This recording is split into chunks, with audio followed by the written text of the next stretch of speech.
Yes. Are you a male? You better check. Are you a Kane living in Hawaii?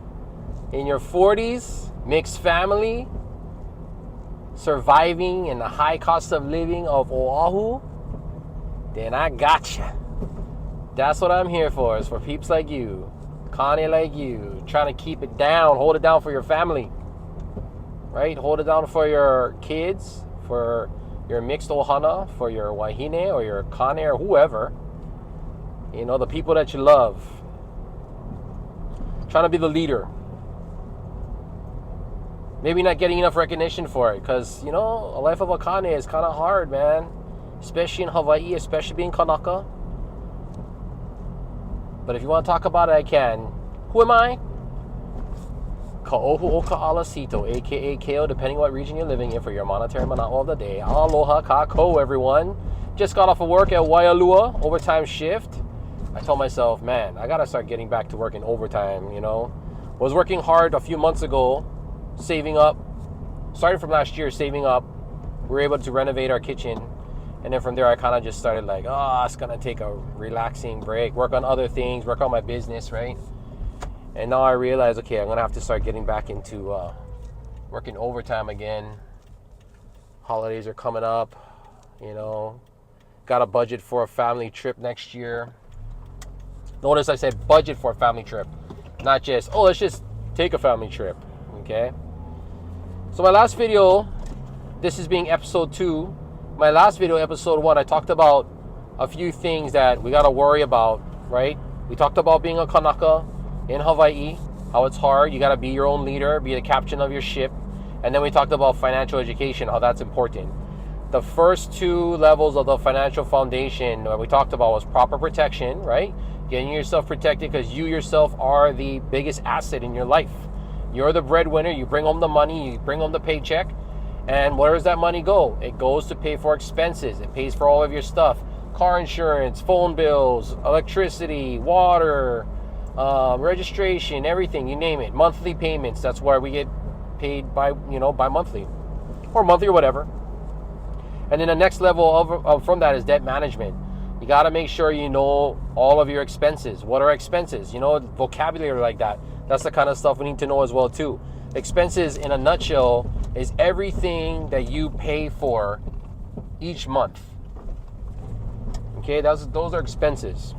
That's where your paycheck's gonna go to. So that's the second one. The third one that we're gonna talk about today is emergency fund. I did a video earlier. Sorry, it's a little bit bumpy. I have this new stand or this new phone holder that I got from Alibaba, which I love, by the way, Alibaba.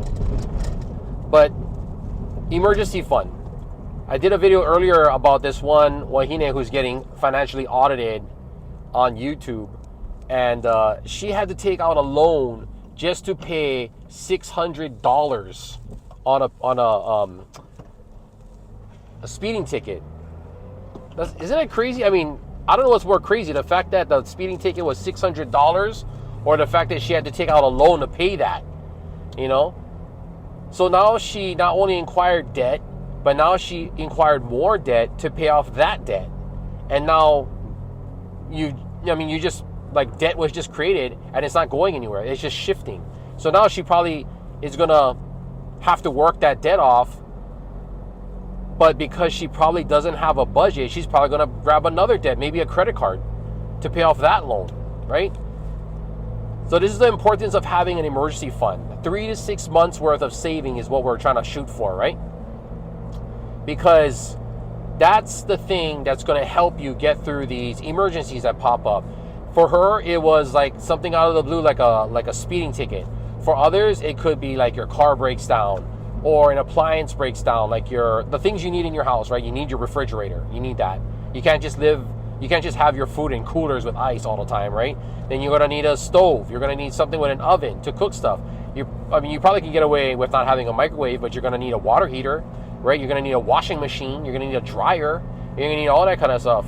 So how are you going to pay for something to fix it when it breaks on you? You know, there's no deadline. There's no a countdown for each appliance that's going to break on you. They just do it out of the blue, right? This is why you need to have an emergency fund. Another thing is you. If we're always constantly working so much in Hawaii to survive, right? They say working a 9 to 5 is just you working to survive. You're not going to build wealth off of it. You're just surviving. You're making just enough money so that way you can survive off of utilities. And probably within that realm, you're going to have to like forego paying certain things on time because you're just barely having enough money. And to add on to that, you're not just going to use all of your paycheck for stuff you're supposed to pay for. Studies show that people are going to want to like disconnect their stressors, like bills, like expenses, like payments, to go do stuff that makes them happy, right? Smoke cigarettes, buy alcohol, go on trips, buy a car, buy jewelry, buy clothes, go shopping, right? Holiday season. I know you see my post recently where I asked, oh, what are your thoughts about a no present holiday? Like no presents, right? Because those are the things that society brainwashes us to have to go out and buy a present for someone. Right? Like, why? That's just putting people into more debt on top of the debt that they already have already. So these are the kind of things that we worry about. Emergency fund will help us with that. If you can just put away X amount of money, you know, like it's an adjustable thing. You put away X amount of money every paycheck to your emergency fund and build it up to at least 3 to 6 months worth. Start off with 3 months, right?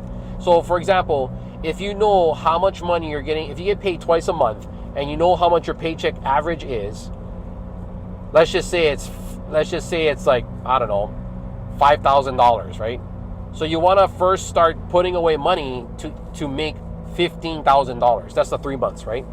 Once you get there, by that time you should be creating a pattern. So keep it going till you get to 6 months worth of emergency funds.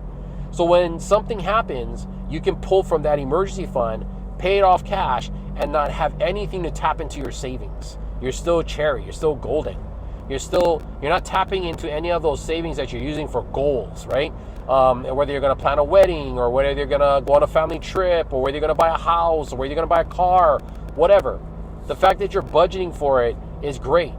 But if you're not having an emergency fund, you're going to tap into that savings.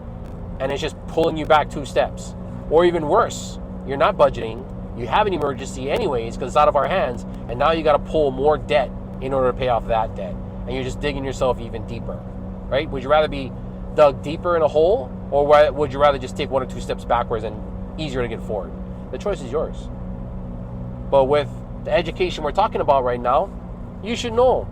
Because once you get educated, it's hard for you to go back to normal of not being educated. Not being educated is like a great way to be a cop-out. Like kids, right? Why did you do that? The kids will be like, I don't know, right? But now you know, because you're listening to your boy Kale. And I'm telling you, emergency fund helps with all these unforeseen emergencies that come up that will take you out by your knees and put you right back into debt again, even though you're trying your best to claw out of it. I had a patient that we brought to the hospital this morning, and I think he might have been suffering a stroke.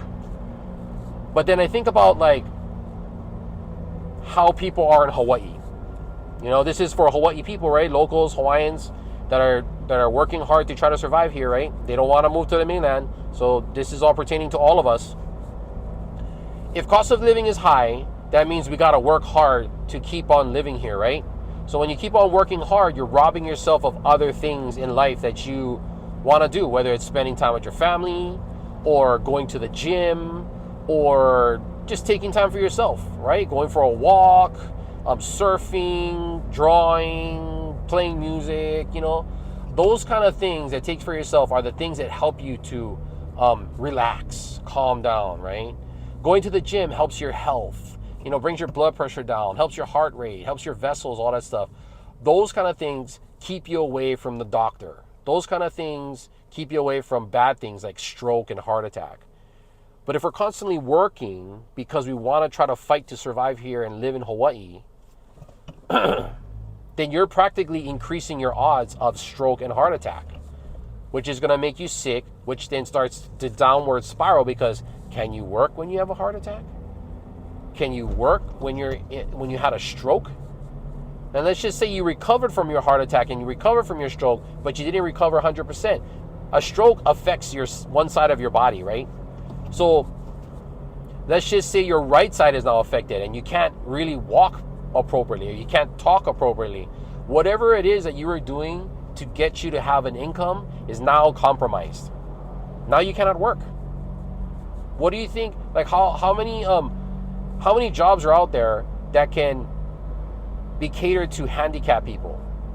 There probably are, but they're not as much as those that are healthier. And it's probably not going to pay as much as your previous job paid you. So now your income goes down. No budget, you add that to it, and then now your debt just rises higher and higher and higher. Right? So it's like it's like the people of Hawaii, they see this as a, like, this is our home. That's awesome. It's beautiful. It's aina. It's cultural. We have family, and we want to relax and like feel the wind and go to the beach and like go in the sun and go hiking, all that kind of stuff. But you know what all that stuff does? It's great and all, but all that stuff does is make us comfortable. And comfortability is the killer of action. It's the killer. So is it any wonder why families in Hawaii don't want to try to better their financial standing? Because they're so comfortable. And I remember talking to an entrepreneur one time who was also trying to help families financially. And I said, why do you think it's hard for local families to want to get on track with their finances? And that person responded to me, because family. What happens when you try to branch out on your own and it's hard? Where do you turn to? Your family. You turn to the one who has a place that you can stay at. Because if you don't have that and you cannot afford your rent, we're going to say rent, right? Because that's what this world is now. It's a renter's market. Hardly anybody can afford to buy, so we're renters, right? So if you can't afford your rent, which is constantly going up in Hawaii, you're going to resort back to your family, your aunties, your uncles, your cousins, your brother, sister, whatever. Whoever has the place that you can still stay at so you don't become homeless, right? How many of you, put it down in the comments. How many of you have been in that situation where rent is just so high, or it got higher and higher, that you had to be forced to move out and live with a family member? Or how many of you have family members that are living with you and they become so comfortable that they don't strive to better themselves to like move out of your place? It's almost like because they're moved in with you, it's like, oh, life is great. Why would I need to like elevate my standings? I'm just going to stay here with them. I mean, we're family, right? You like me staying with you, right? You like me being in your area. We're all family, right? I don't need to like have to get back out there again and find my own place and be on my own 2 feet, right? And I'm paying you rent, even though it's like maybe $100, $200, $300, whatever they can afford. Like the comfortable part of being in Hawaii is almost like our downfall that's getting us to not be able to survive. Comfortability is the killer of progress. It's a killer of action. Tell me your thoughts about this. Put it down in the comments. Let me know what your thoughts are about this. I'm super curious, I know you might say I'm wrong, but I know that there's people out there that will agree because I've seen it personally. So, I value everyone's opinion. I value everybody's opinion, and I want to know. I want to know what you think. Say it down in the comments. I want to know, please. And I appreciate all of your comments, But yes, that's why we need to be, it all boils down to us having to learn how to be good with our finances. We have to. It's important. It's not like what are some, and then, in the comments too, like what are some bad things or what are some issues or reasons why you think people aren't wanting to talk about their finances. You know, I have some stereotype reasons why, but what have you heard?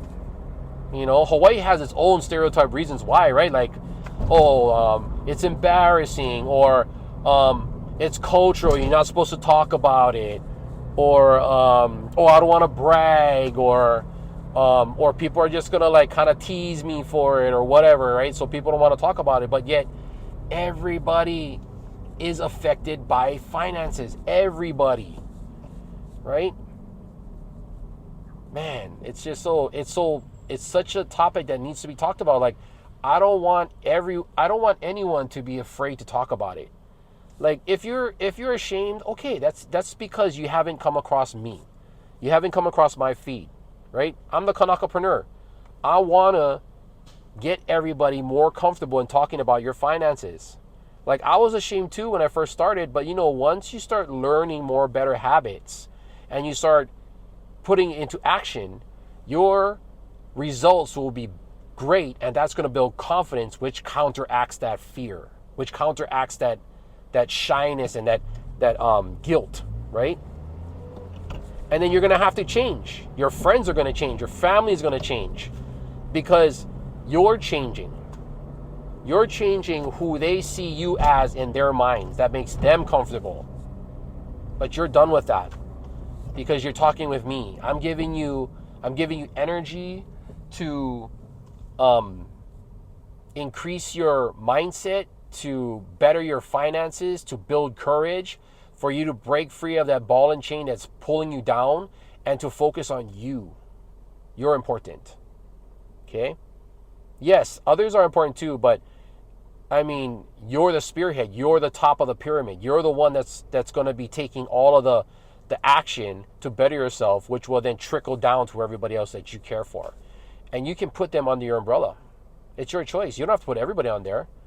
And don't you dare feel guilty if you choose not to put people under your wing. That's your kuleana. That's your choice. Doesn't matter. If people are going to make you feel guilty for things that you feel like is important to you, then they probably don't need to be in your life.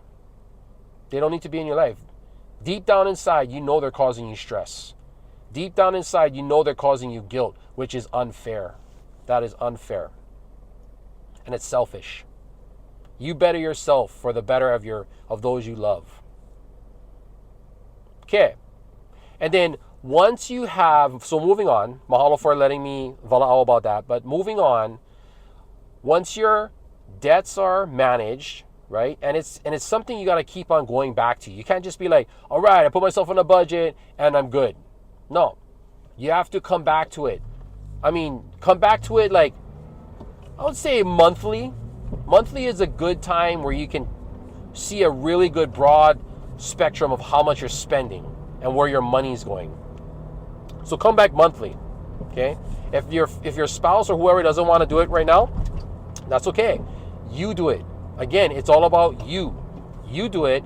You build the new habits. You see where everything's going, and then your results are going to follow through, and you're going to love it. I guarantee it.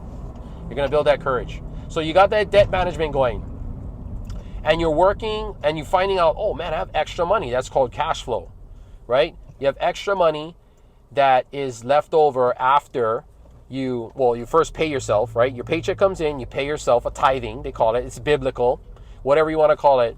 But you pay yourself first. That's why I tell you, it's all about you, right? If you're worried like, oh, I don't want to be selfish, brah. I'm not very religious, but I can tell you right now, it's in the Bible to pay a tithing to yourself first, 10%. 10% of your paycheck goes to you, savings. Okay? Blow it on whatever the heck you want to do, but at least you're giving yourself an amount to blow. Okay, so 10% goes to you, the rest goes to your bills. Okay, and when you know what your set bill is, like you know what your set bill is roughly for your cell phone, for your registration, for your gas, for your food, you know what I mean? Like, and if you don't, when you write it down, you will. Okay, and it's always going to be changing, and that's fine. That's why we need to always come back monthly to adjust things. Okay, it's not set in stone, and that's fine. That's how it's supposed to be. So the debt management is going. That's great. You're putting X amount of money in per paycheck to go to these funds that's going to pay the bill at the end of the month. So you got that down, great. Now it's the emergency fund. You got to build that 3 to 6 months of emergency fund, right? Just keep putting money away that you can comfortably handle. If you start off with like say $200, you know, like, and you can afford that, awesome. Let it ride for another paycheck, and if you still can afford it, kick it up a notch. You got to learn to live with less. Trust me. And by less, I don't mean like poor, like you're going to be eating beans and franks for the rest of your life. It's a little bit of a sacrifice. Sacrifice is not going to be forever because you're going to hit goals, right? Once you make a goal for yourself and you hit the 3 to 6 months, bam, the emergency fund's good, your debt's good, you're paying yourself your own tithing, and now everything is looking pretty good, right? The last part of the financial foundation is investing. Now that you have money saved away, you can't save your way to wealth. You need to invest. You need to invest in things that can have your money that you're holding and saving to make money for you. I'm sorry, gang, that it's a little bit bumpy, but bear with me, okay? Just listen to my words. Like, this is the kind of thing I would want for you to like just press play, put into your ears, and then just do what I'm doing. Drive someplace, or on the treadmill, or while you're doing laundry, or whatever, you know? But investing. Investing is a thing that's going to take your money and make money for you, okay? Now, I can't tell you what to go and invest in. Stocks, crypto, real estate, whatever's. That's where you have to do your due diligence on and compare that to the amount of risk you're willing to put into it, or the amount of money you have to put into it, right? But what's so hard with that? That's what YouTube is for. ChatGPT is for that. You have people that's probably in real estate. You have friends that might be bankers or loan officers, or they're doing stocks. You know, like, just pick their brains. Like, instead of going on Netflix and wasting your time away, why don't you go on YouTube and learn about something? Just pick one topic and learn about it. If it's something that's not jiving with you, find a different topic. You know, like for me personally, it took me a while, but I like real estate. And I'm not by any chance a real estate agent. I'm a real estate investor. Like, I had one condo, held it for a couple of years, did a little bit of Airbnb, made some money, and then I sold it. And then Julia has a condo, same thing. And then we both went in together to get a house. But we wanted to make sure the house has like multi-layers. So we're not just living in a house to live in it. We're living in a house and it has rental capability, right? Because we already knew that the bigger the house, the bigger the mortgage. So if we can have rental capability along with the house, then that's going to help us with the mortgage, right? That's going to help us subsidize the mortgage, or I think that's the right word, subsidize the mortgage. So these are things that I had no idea about. It's just I choose to go on YouTube, to go on Google and learn about them. I choose to read books. Anytime I go on YouTube or I listen to a podcast in the category of real estate or stocks or whatever's, right? Here's one thing that I do is when I come across a book name, or when I come across an author's name or some other speaker's name, I write it down. And then I research that person, right? Some people might call it mind webbing, where like you hear a name, look them up, look up their book, read their book, and then you learn more, and then you learn more, and then you learn more. That's how I was able to learn. That's where I'm at right now. I have way, way, way more to go, but at least I got the basics down. And that's what a lot of people in Hawaii don't have. They don't have their basics down. That's what I want to try to help people do. That's why I want to help local families stay in Hawaii. You know, like, I love that they had that priced into paradise. And I really do hope that not only do they have like loan officers there and real estate agents there and, you know, real estate investors there, but I also hope that there's companies that are taking the time to teach local families about finances. What is a budget? What are expenses? What is your income? Write down everything.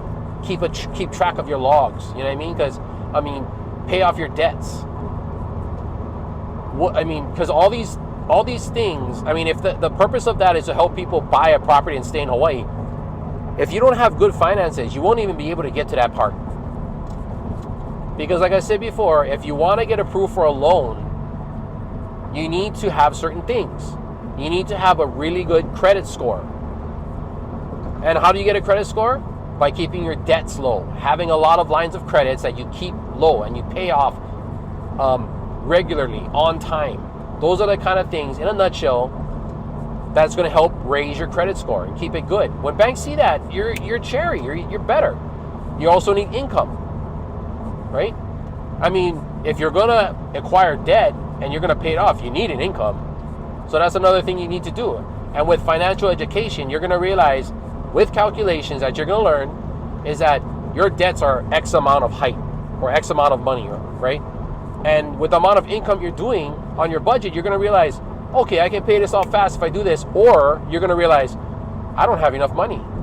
It's going to take me forever to pay this off. So now I need to increase my income.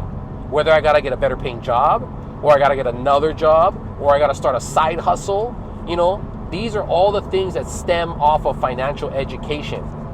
These are the things that's going to make your finances good, and then you can start looking towards getting a house. People just think, oh yeah, I'm going to go to the bank and they're going to wave a magic wand and they're going to say, yeah, you're approved. You can buy this house. Go for it, you know? And even within that realm too, like I'm telling our kids, like, I don't know if you guys want to buy a house. I mean, it's not like I buy a house and it's all hunky-dory. There's a lot of finances, there's a lot of money that comes into keeping the house maintained. You know, like the price of a roof is at least $30,000 at least. And you got to do it at least what? I don't know, 10 years maybe, 5 to 10 years. Write in the comments if you know. If you have an older house, that would probably be more affordable. So therefore, you're going to have to look at the electrical. You're going to have to look at the plumbing, right? Because if things break down, now you got to pay for more stuff. You got to maintain the yard. So you're going to do a lot of work even after you're done with work. Paint, even painting your room costs a lot of money. Supplies cost a lot of money. This is all the things that's going to transition you to learn, all stemming from financial education. Now, what do I invest in? I just invest in little things. Like during COVID, I knew that I was doing a financial foundation great already, and so I had some money. And so I remember I saw a commercial for Robinhood. I'm not affiliated with them. I don't get paid with them. But I remember seeing that, and I told Julia, I was like, okay, whoever's the first one that can download the Robinhood app wins, go. And we downloaded it, and I did that because she's my analyst. She's the one where, like, if she can see it and look at it, and she'd be like, oh, this is not a good idea, or this is a good idea. So she didn't say it wasn't she didn't say it was a bad idea. So, you know, I just dumped like $500 into it, and then I bought a couple stocks like in 2020. And like, for example, I bought Amazon, and I bought Nvidia, which now is like making a lot of money, you know, and that's based off of just inquiring, learning about them, researching about them, right? Those are the kind of, and it's not big. I'm not a very big risk taker. So I have some stocks, and that's good. Another thing I'm investing in is real estate. We have a property, you know, in Hawaii. Owning a property in Hawaii is like, it's crazy good because you have so much leverage, and a value of property is only going to go up. And then I invest also in things that are not what you might think it is. Like, for example, I invest in myself. I'll invest in courses for personal development. I invest in books. I invest in memberships for things that I know that will give me a lot of returns in things that I want to do. I invest in my business. I have a side hustle business that I'm investing into. You know, these are things that I'm planting the seed, and it's going to grow bigger and pay me dividends in return. I'm not just buying frivolous stuff. And if I am, I budgeted for it. I saved for it. Okay, I'm not going to put myself in a debt for it. This is the kind of stuff that we all need to talk about, my fellow Kanes and locals of Hawaii. This is the real nitty-gritty that's going to keep us in Hawaii. Okay? We got to stop spending our money. We got to stop spending the money we don't even have. That's important. Very, very important.